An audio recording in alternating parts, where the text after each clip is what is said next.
গণবিজ্ঞপ্তি।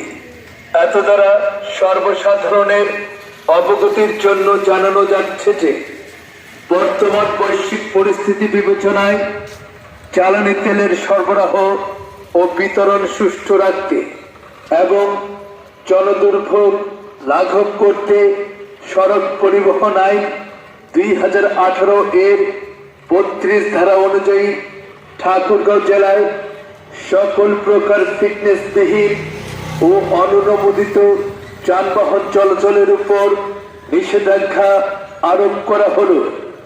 এমত অবস্থায় driving licence ও হেলমেটবিহীন অবস্থায় মোটরযান চালকগণকে ফিটনেসবিহীন ও অনুমোদিত যানবাহন নিয়ে সড়ক ও মহাসড়কে চলাচলের জন্য নিরুৎসাহিত করা হলো।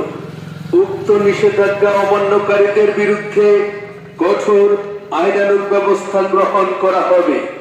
আদেশ ক্রমে ইসরাত ফারজানা, জেলা ম্যাজিস্ট্রেট, ঠাকুরগাঁও।